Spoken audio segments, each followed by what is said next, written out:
At dahil may GDM nga ako, pinagmo-monitor nga ako ng OB ko ng blood sugar ko dito sa bahay. At para ma-monitor ko nga ang blood sugar ko, ay bumili nga ako nitong glucometer pang test ng blood sugar. Mabibili nga to sa pharmacy, pero meron nga din ito sa online. Ito nga ang result ng aking OGTT sa mga nagtatanong at kung paano nga malalaman na mataas ang blood sugar o kaya may diabetes. Normal naman yung FBS ko, pero yung mga sumunod nga ay hindi na nga at mataas na. Nakapag-test na nga ako kanina before ng breakfast at magte-test nga ulit ako ngayon after ng breakfast at after 2 hours nga ulit bago nga ulit mag-test. Pagkakatapos ko talaga mag-test ay naglalagay na nga ako nitong parang karayom. Meron nga ditong parang number na adjustan kung gaano nga kalalim ang tusok na gusto mo. Depende nga yon kung gaano nga kakapal ang balat ng daliri mo. Pero ang ginagamit ko nga lang ay number 1 dahil nakakakuha na din naman ako ng dugo dun. Kapag bumili ka nga nito ay complete set na nga ito. Tapos yung strip nga niya itig 25 pieces. Tapos ito naman yung pinaka-strip test na inilalagay nga sa mismong meter. Kapag inilagay mo nga itong strip test ay kusa nang mabubuhay itong pinaka-meter natin. At syempre sa pagkuha ng dugo ay kailangan nga muna nating isanitize yung daliri natin. Depende din sa'yo kung saan mo gustong kumuha at ako nga ay dito sa bandang gitna kumukuha. Tapos itatapat lang natin itong lancing device sa daliri kung saan nga tayo kukuha ng dugo.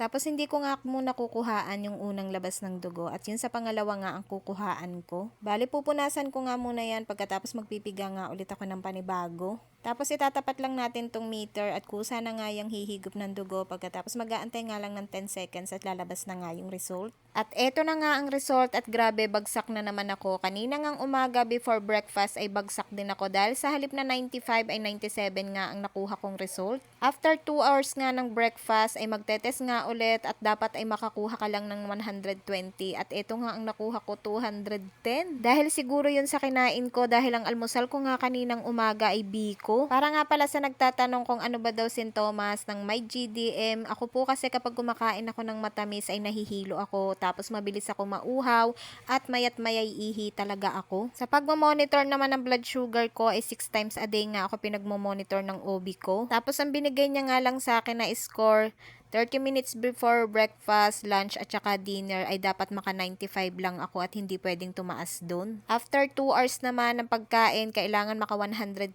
lang ako. Mas maganda nga ang result kahapon kasi nga hindi ako masyadong kumakain ng matamis at ngayon nga lang ulit ako nakakain ng matamis. Pero tuwing FBS talaga ibagsak talaga ako dahil kahapon ang nakuha ko nga ay 99 tapos ngayon ay 97. Kaya kailangan ko talagang mag-diet at limitahan nga ang mga kinakain ko dahil hindi nga ako pwedeng bumagsak dito. Ito nga pala yung result ng mga minonitor ko kahapon at ngayon. Sana nga lang sa mga susunod na oras ay pumasa na nga ako. Dahil kung hindi ay mag-i-insulin talaga ako.